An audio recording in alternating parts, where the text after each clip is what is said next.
Mummy papa मेरा promotion हो गया है। अरे वाह, ये तो बहुत खुशी की बात है। प्रमोशन की बात सुनकर शिवम और दिव्या भी वहां आ जाते हैं। तो भैया इस बार आप मुझे वो नया वीडियो गेम दिलवाओगे ना? अब तो आपकी सैलरी भी बढ़ गई है। इस मोटी की डिमांड कभी खत्म नहीं होती। भैया आपने मुझे प्रॉमिस किया था ना कि आप मुझे लैपटॉप दिलवाओगे। अब तो मुझे स्टडी के लिए सच में लैपटॉप की जरूरत है। अरे भाई तुम दोनों को दिलवा दूंगा जो चाहिए होगा, लेकिन मेरी बात तो पूरी हो जाने दो। तुम दोनों अपने कमरे में जाओ। हाँ बेटा बताओ क्या कह रहे थे तुम? पापा प्रमोशन तो हो गया है, लेकिन मेरा ट्रांसफर भी हो गया है। अब मुझे शहर में रहना पड़ेगा। ये सुनकर सरला और राजेश एक पल के लिए चुप हो जाते हैं। तो बेटा इसमें परेशान होने की क्या बात है? तुम कोमल के साथ शहर में शिफ्ट हो जाओ, हमारी चिंता मत करो। यहाँ तो हम 4 लोग हैं, लेकिन तुम वहाँ अकेले कैसे मैनेज करोगे? और फिर शहर इतना दूर भी नहीं है, हम तुमसे मिलने आते रहेंगे और छुट्टी में तुम भी चक्कर लगा लेना। हाँ, तुम्हारी माँ सही कह रही है। हाँ पापा, इसके अलावा कोई और ऑप्शन भी नहीं है। रोहन जाकर सारी बात कोमल को बताता है। अगले दिन उन्हें शिफ्ट होना होता है। कोमल अपना सारा सामान पैक कर लेती है। जैसे घर छोड़ने का समय आता है, कोमल इमोशनल हो जाती है और अपनी सास के गले लग जाती है। मम्मी सच में आप सबको छोड़कर जाने का मन नहीं कर रहा है। अरे पगली, शहर इतना दूर नहीं है, जब मन करे आ जाना। और फिर शनिवार रविवार को तो छुट्टी रहती ही है। इस तरह सरला खुशी खुशी अपने बेटे और बहू को शहर भेज देती है। कोमल और रोहन मिलकर अपने नए घर में शिफ्ट हो जाते हैं। ऐसे 1-2 दिन बीत जाते हैं। एक दिन कोमल बालकनी में कपड़े सुखा रही थी, तभी सामने वाली पड़ोसन निकिता की नजर उस पर पड़ती है। लगता है तुम इस फ्लैट में नई आई हो। हाँ दीदी, परसों ही हमने शिफ्ट किया है। अच्छा, मैं तुम्हारे ऊपर वाले फ्लैट में रहती हूँ और यहाँ मेरी एक दोस्त भी रहती है। तुम्हें किसी भी चीज की जरूरत हो तो मुझे बता देना। इस तरह कोमल की अपनी पड़ोसन निकिता और उसके दोस्त से जान पहचान हो जाती है। इधर रोहन अपने नए ऑफिस में होता है, जहां उसके 2 दोस्त अंकुश और अंकित अब पहले से काम कर रहे होते हैं। अरे हाँ भाई, अब तो तेरा प्रमोशन हो गया है। फिर कब दे रहा है पार्टी अपने प्रमोशन की? अरे भाई, जब तेरा मन करे तब ले लेना पार्टी, इसमें कौन सी बड़ी बात है। अरे भाई, इस संडे को करते हैं सेलिब्रेट। अब तो भाभी भी तेरे साथ ही रह रही हैं, उनको भी ले आना। हम तीनों दोस्त अपनी अपनी वाइफ के साथ मिलकर मजे करेंगे। तीनों दोस्त संडे को पार्टी करने का प्लान बनाते हैं। ऑफिस खत्म होने के बाद रोहन घर आता है। कोमल उसके लिए तुरंत पानी लेकर आती है। मेरे कुछ दोस्त प्रमोशन की पार्टी मांग रहे हैं और वो तुमसे भी मिलना चाहते हैं, इसलिए संडे को हमने प्लान बनाया है। देखो, मैं तुम्हारे लिए ये ड्रेस लेकर आया हूँ, तुम इसे पहन लेना। वो क्या है ना कि पहले हम गांव में रहते थे, लेकिन अब शहर में रहते हैं, तो जगह के हिसाब से थोड़ा बहुत बदलना पड़ता है। कोमल जैसे ही रोहन की दी हुई ड्रेस खोलकर देखती है, वो एक वेस्टर्न 1 पीस ड्रेस होती है। अरे बाप रे, मैं ये ड्रेस नहीं पहनूंगी। आपको तो पता है मैं इस तरह के कपड़ों में कंफर्टेबल नहीं हूँ। अरे इसमें कंफर्टेबल अनकंफर्टेबल वाली कौन सी बात है? देखो, ये सिर से पैर तक की पूरी ड्रेस है। बस यार, उनके वाइफ भी थोड़ी मॉडर्न है, तो मैं नहीं चाहता कि मेरी वाइफ उनसे अलग लगे। ये कहकर रोहन अपने कमरे में चला जाता है। कोमल घर का सारा काम निपटा देती है और डिनर बनाती है। दोनों साथ बैठकर खाना खाते हैं। ऐसे ही 1-2 दिन बीत जाते हैं। आखिरकार संडे का दिन आ जाता है। अरे तुम जल्दी से तैयार हो जाओ, मैं गाड़ी साफ करके रेडी करता हूँ। कोमल रोहन की बात न मानकर साड़ी पहन लेती है। जैसे वो तैयार होकर कमरे से बाहर आती है, उसे देखकर रोहन कहता है, क्या यार कोमल, मेरे लिए तुम खुद को थोड़ा सा भी नहीं बदल सकती? चलो ड्रेस नहीं पहननी थी तो ठीक है, लेकिन कम से कम ये चोटी तो मत बनाओ, बाल तो खोल लो। क्यों, आपको मैं ऐसे सुंदर नहीं लगती क्या? नहीं, तुम प्यारी लगती हो, लेकिन थोड़ा समझा करो ना। रोहन कोमल से बात कर ही रहा होता है कि तभी अंकुश का फोन आ जाता है। अरे लो भाई, खुद ही प्लान बनाकर खुद ही लेट हो गया है क्या? जल्दी आजा, हम सब लोकेशन पर पहुंच गए हैं। रोहन कोमल को लेकर अपने दोस्तों द्वारा बताई गई लोकेशन पर पहुंच जाता है। जैसे ही दोनों वहां पहुंचते हैं, वहां अंकित और अंकुश की वाइफ भी मौजूद होती हैं। दोनों ने बहुत ही प्यारी वेस्टर्न ड्रेस पहनी होती है। उनका हेयर कट, एक्सेसरीज और बोलने का स्टाइल सब कुछ अलग होता है, जो रोहन को थोड़ा आकर्षित करता है। लेकिन फिर रोहन अपनी वाइफ यानी कोमल की तरफ देखता है और खुद को थोड़ा शर्मिंदा महसूस करता है। कोमल अब उनके बीच बिल्कुल अलग लग रही होती है। रोहन, क्या हुआ तुझे? तू इतना परेशान सा क्यों लग रहा है? अरे कुछ नहीं, बस ऐसे ही रात को नींद पूरी नहीं हुई ना। अरे ये तो गलत बात है, तो मैं अपने पति को सोने नहीं देती क्या? रिया की बात सुनकर सब लोग हंसने लगते हैं। अरे यार, तुम लोग बातें ही बनाते रहोगे या कुछ ऑर्डर भी करोगे? मुझे तो बहुत भूख लगी है। इस तरह सब लोग मिलकर अपनी अपनी पसंद का खाना ऑर्डर करते हैं। थोड़ी देर बातचीत करने के बाद सभी अपने अपने घर लौट आते हैं। रोहन आज कोमल से थोड़ा नाराज होता है, लेकिन वो उससे ज्यादा कुछ नहीं कहता। ऐसे कुछ दिन बीत जाते हैं। एक दिन कोमल रोहन के लंच के लिए उसकी फेवरेट मलाई चाप की सब्जी बनाकर टिफिन में पैक करती है। जैसे रोहन कैफेटेरिया में अपना टिफिन खोलता है, उसकी खुशबू अंकुश और अंकित तक भी पहुंच जाती है। अरे यार रोहन, भाभी इतना अच्छा खाना बनाती है और तू अकेले अकेले खाता रहता है। अरे कभी हमें भी अपनी भाभी के हाथ का खाना खाने का मौका दे। रोहन अपने दोस्तों अंकित और अंकुश के साथ अपना टिफिन शेयर तो करता है, लेकिन इससे आगे कुछ नहीं कहता। ऐसे कुछ दिन बीत जाते हैं। एक दिन कोमल के फोन पर उसकी दोस्त निधि का फोन आता है। हाँ भाई, कहाँ है तू? मैं इंडिया आ रही हूँ, बता कब मिलेगी? जब तेरा मन करे। वैसे कितने दिनों के लिए आ रही है? यार मुझे जयपुर में 15 दिन रुकना है, वहाँ थोड़ा काम है, उसके बाद वापस जाऊंगी और फिर 3 महीने के बाद दोबारा आऊंगी। अच्छा, तो फिर तू जयपुर में कहाँ रुकेगी? अरे जयपुर में मेरे कोई रिश्तेदार थोड़ी बैठे हैं, होटल में ही रुकना पड़ेगा। चल पागल, मेरे होते हुए तू होटल में क्यों रुकेगी? क्या तू जयपुर में ही रह रही है रोहन के साथ? और नहीं तो क्या, तू बस जल्दी आ जा। एयरपोर्ट पहुंचकर फोन कर देना, मैं और रोहन तुझे लेने आ जाएंगे। दोनों दोस्त फोन पर खूब बातें करते हैं।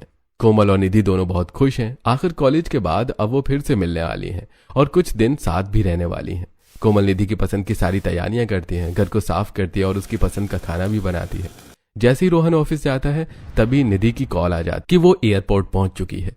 कोमल और रोहन तुरंत उसे लेने के लिए निकल जाते हैं। निधि ने बहुत ही प्यारा सा कॉर्ड सेट पहना हुआ था। उसे देखते ही रोहन मन ही मन सोचने लगता है, यार कोमल की दोस्त भी कितनी प्यारी है। एक कोमल ही है जो हमेशा मेरी पसंद के बिल्कुल उल्टा करती है। इतने में कोमल और निधि एक दूसरे को देखते ही गले मिलती हैं। दोनों दोस्त मिलकर बहुत खुश होती हैं और फिर घर आ जाती हैं। देख निधि। निधि को कोमल बहुत एक्साइटेड लगती है, लेकिन रोहन उसकी तरफ देख भी नहीं रहा। खाना देखना तो बहुत दूर की बात है, वो बस अपने फोन में लगा हुआ है और थोड़ा परेशान भी लगता है। ऐसे ही निधि को उनके साथ रहते हुए 2-3 दिन बीत जाते हैं। एक दिन सुबह सुबह कोमल किचन में गाना गुनगुनाते हुए खाना बना रही होती है। अरे वाह, आज तो तू बहुत खुश लग रही है, क्या बात है? अरे कुछ नहीं, बस आज हमारी वेडिंग एनिवर्सरी है, मैंने रोहन की पसंद के सैंडविच बनाए हैं। अच्छा, फिर तो सेलिब्रेशन बनता है।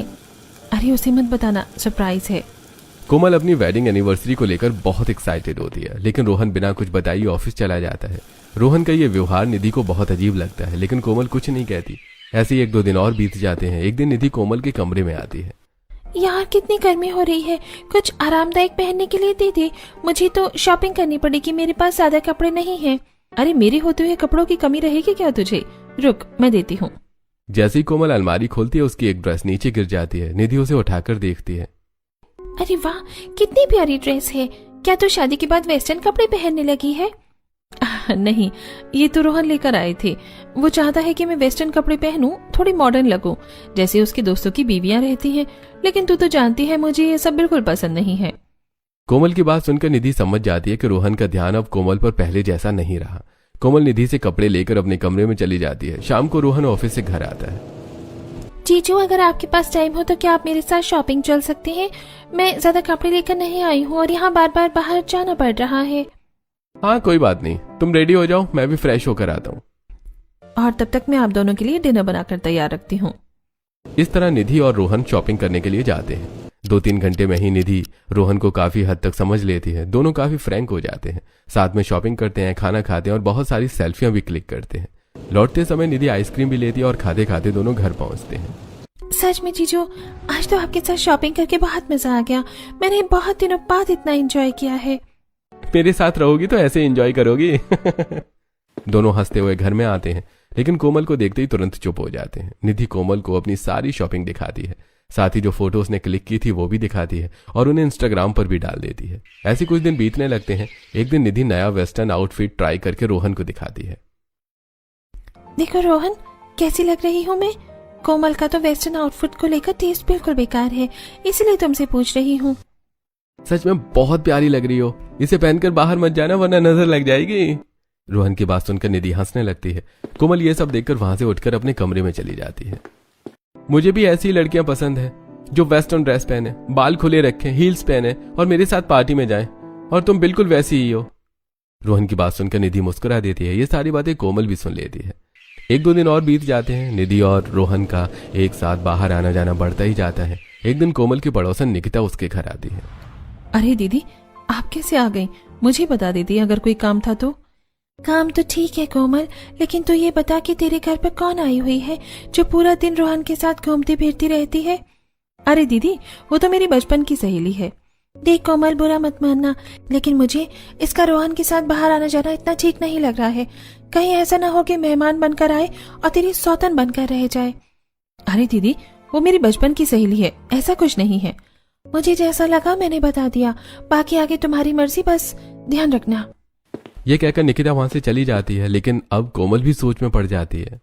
उस दिन रोहन निधि से कह रहा था कि उसे बिल्कुल उसी जैसी लड़की पसंद है जो शॉर्ट ड्रेस पहने और बाल खुले रखे। कहीं निकिता दीदी सच तो नहीं कह रही? अगर ऐसा हो गया तो मैं कहीं की भी नहीं रहूंगी। काश मैंने रोहन की बात मान ली होती। निकिता तो अपनी बात कहकर चली जाती है, लेकिन कोमल के मन में उल्टे सीधे ख्याल आने लगते हैं। थोड़ी देर बाद रोहन और निधि भी बाहर से वापस आ जाते हैं। सच में यार, तुम्हारे साथ तो एक बोरिंग पार्टी में भी कितना मजा आ गया। अगर तुम नहीं होती तो मैं तो वहां बोर ही हो जाता। अरे तुम्हें एंटरटेन करने के लिए मैं हूं ना, मेरे होते हुए तुम बोर हो ही नहीं सकते। इतने में कोमल वहां आ जाती है और दोनों चुप हो जाते हैं। तुम दोनों मुझे देखकर चुप क्यों हो गए? कहीं मुझसे कुछ छुपा तो नहीं रहे हो? और तुम लोग कहाँ गए थे? अरे हम तुझसे क्या छुपाएंगे? और कहाँ गए थे ये बताना जरूरी भी तो नहीं है। चलो मेरे लिए कॉफी बना दो, मैं बहुत थक गया हूँ। रोहन का ये व्यवहार कोमल को बहुत अजीब लगता है। आज तो वो निधि से भी नाराज है। कोमल कॉफी बनाकर रोहन को दे देती है, लेकिन उससे बात नहीं करती। अगली सुबह होती है, निधि ने अपना पूरा कमरा फैला रखा होता है। अरे निधि, ये सुबह सुबह क्या कर रही हो? और ये पूरी अलमारी के कपड़े बेड पर क्यों डाल रखे हैं? देखो ना जीजू, मुझे समझ ही नहीं आ रहा कि आज के इवेंट में क्या पहन कर जाऊं। आज की थीम बेबी पिंक है और मेरे पास इस रंग की बहुत सारी ड्रेसेस हैं। प्लीज मेरी ड्रेस सिलेक्ट करने में हेल्प करो ना। अच्छा बाबा, दिखाओ तो सही कितने ऑप्शन है। रोहन निधि की ड्रेस सिलेक्ट करने लगता है। निधि, तुम पर ये वाली सबसे ज्यादा सूट करेगी। आज के फंक्शन में तुम यही पहनना। एक मिनट, मैं तुम्हारी एक्सेसरीज भी फाइनल कर देता हूँ। इसके साथ ये झुमके और ये हील्स ज्यादा अच्छी लगेंगी। दोनों हंस-हंस कर बातें कर रहे होते हैं और उनकी ये सारी बातें कोमल भी सुन लेती है। मैं तो जयपुर में किसी को जानती भी नहीं हूँ। इवेंट में तो मैं पक्का बोर होने वाली हूँ। अरे आज मेरी छुट्टी है, अगर तुम कहो तो मैं तुम्हारे साथ चलूं? Why not? हम दोनों साथ जाएंगे तो सच में बहुत मजा आएगा। निधि और रोहन साथ में इवेंट जाने का प्लान बना लेते हैं। यह देखकर कोमल को बहुत बुरा लगता है और उसके दिमाग में फिर से निकिता की बातें घूमने लगती हैं, लेकिन वो कुछ नहीं कहती। जैसे ही दोनों घर से इवेंट के लिए निकलते हैं, कोमल भी पार्लर जाकर अपना मेकओवर करवाती है और हेयर कट करवा लेती है। कोमल उनसे पहले ही घर वापस आ जाती है। सच में तुम्हारे साथ आज बहुत मजा आया। तुम कितना अच्छा डांस करते हो, ये टैलेंट तो मुझे पता ही नहीं था। अरे तुम्हारे लिए तो मैं कुछ भी कर सकता हूँ। और हाँ, वो वीडियो क्लिप मुझे भी भेज देना, मैं भी देखना चाहता हूँ कि हम साथ में डांस करते हुए कैसे लग रहे थे। कोमल उनकी बातें सुन लेती है। आपको डांस करना आता है? मुझे तो आपने कभी नहीं बताया और ना ही मेरे साथ कभी डांस किया। इनके साथ तो आप हंसते खेलते फोटो भी क्लिक कराते हो, बाहर भी जाते हो और डांस भी करते हो, जबकि मुझे तो आप कहीं लेकर भी नहीं गए। हाँ, तो अपना हुलिया देखा है कभी? हमेशा बहन जी बनकर रहती हो। अगर आपका ध्यान मुझ पर होगा तो आप मुझे नोटिस भी करोगे ना। देखिए, मैंने नया हेयर कट कराया है, क्या आपने कभी ध्यान दिया? अरे कोमल, तुम सर पर इतना बड़ा पल्लू रखा हुआ है ना, तुम्हारा हेयर कट रोहन को कैसे दिखाई देता? निधि की बात सुनकर कोमल चुप हो जाती है और सोचने लगती है। हाँ निधि सही कह रही है। अगले दिन रोहन का जन्मदिन होता है। कोमल उसे सरप्राइज देने का प्लान बनाती है। वो चुपके से एक कमरे में रोहन के लिए बर्थडे डेकोरेशन करती है। जैसे ही रोहन उठता है, अरे मेरे पैर में चोट लग गई, मैं गिर गई। रोहन तुरंत भागकर कमरे में आता है। कोमल दरवाजे के पीछे खड़ी होती है और जैसे ही रोहन अंदर आता है, वो तुरंत लाइट ऑन कर देती है। Surprise, happy birthday my dear husband. Rohan का पूरा ध्यान कोमल पर ही टिक जाता है। आज कोमल इस वेस्टर्न आउटफिट में बहुत प्यारी लग रही है। रोहन लगातार उसे देखता ही रहता है। अरे मेरे अलावा भी और लोग हैं इस कमरे में। तुम कितनी प्यारी लग रही हो, मेरी नजरें तुमसे हट ही नहीं रही हैं। तुम्हें देखकर तो लग रहा है कि मैं तुमसे फिर से शादी कर लूं। सच में मेरी वाइफ इतनी सुंदर है क्या? हाँ बिल्कुल, लेकिन आपने कभी गौर से देखा ही नहीं। नहीं, तुमने कभी मेरे लिए इतना सजना संवरना किया ही नहीं है कि मैं तुम्हें देखूं। अच्छा बाकी बातें छोड़ो, चलो केक काटते हैं। दोनों पति पत्नी मिलकर केक काटते हैं। निधि उनकी तस्वीरें क्लिक करती है। आज बहुत दिनों बाद रोहन कोमल से इतने प्यार से बातें कर रहा होता है। कुछ देर बाद दोनों कैंडल लाइट डिनर करते हैं, जिसका पूरा सेटअप कोमल ने अपनी छत पर ही किया होता है। अगली सुबह होती है। निधि अपने कमरे में पैकिंग कर रही होती है, तभी कोमल उसके लिए नाश्ता लेकर आती है। तुम जा रही हो क्या? हाँ, बस मेरा काम हो गया है, अब मैं जा रही हूँ। भगवान ऐसी बेस्ट फ्रेंड से बचाए जो मेहमान बनकर आई थी और सौतन बनने की प्लानिंग करने लगी थी। अरे किस सोच में पड़ गई हो तुम कोमल? नहीं कुछ नहीं, बस ऐसे ही। तभी निधि कोमल का हाथ पकड़कर उसे अपने पास बिठा लेती है। कोमल, मुझे पता है तुम क्या सोच रही हो। तुम यही सोच रही हो ना कि जब से मैं आई हूँ रोहन मेरे पीछे पीछे घूम रहा है और हमारा अफेयर चल रहा है। तुम्हें ये सब कैसे पता चला? इतने में वहां रोहन भी आ जाता है क्योंकि ये सब हमने एक प्लानिंग के तहत किया था। रोहन की बात सुनकर कोमल हैरान रह जाती है। क्या सच में? आप लोग जो एक दूसरे के पास आ रहे थे वो सब प्लानिंग थी, ड्रामा था? नहीं तो क्या, तुम्हें क्या लगा मैं अपनी बेस्ट फ्रेंड का घर उजाड़ दूंगी? निधि अपनी बात समझाने लगती है। जब निधि पहली बार कोमल के घर आई थी तब वो मन ही मन सोच रही थी, ये कोमल कितनी भोली है। अगर ये रोहन के अनुसार थोड़ा भी नहीं बदलेगी तो रोहन का इसमें इंटरेस्ट खत्म हो जाएगा और फिर वही होगा जो अक्सर होता है, एक्स्ट्रा मैरिटल अफेयर। निधि रोहन से इस बारे में बात करती है। मैंने इसे कई बार समझाया लेकिन ये मानती ही नहीं है। ठीक है, अब मैं इसे अपने तरीके से समझाऊंगी। इसके बाद निधि और रोहन एक प्लान बनाते हैं। हाँ, ये सही रहेगा, शायद इससे कोमल को समझ आ जाए। वरना जब ये मेरी मॉडर्न दोस्तों के बीच साड़ी पहनकर बहन जी वाला लोग लेकर जाती है ना, तो सच में मुझे बहुत शर्मिंदगी होती है। डोंट वरी, अब मैं आ गई हूँ ना, सब ठीक होगा। और उस दिन जब आप कमरे में कह रही थी आपको निधि जैसी लड़कियां पसंद है, वो क्या था? अरे निधि जैसी लड़कियां पसंद है, लेकिन अब तुम भी तो वैसी ही बन गई हो, इसलिए तुम पसंद हो ना पगली। वो भी प्लानिंग का ही हिस्सा था। यह कहकर रोहन कोमल को गले लगा लेता है। आपसे आपको जैसा पसंद होगा मैं वैसा ही करूंगी, लेकिन प्लीज मेरे अलावा किसी और को मत देखना। कोमल की बात सुनकर निधि और रोहन हंसने लगते हैं। थोड़ी देर बाद निधि के फ्लाइट का समय हो जाता है। रोहन और कोमल उसे एयरपोर्ट छोड़ने जाते हैं। निधि वापस ऑस्ट्रेलिया चली जाती है और इधर रोहन और कोमल हंसी खुशी अपनी जिंदगी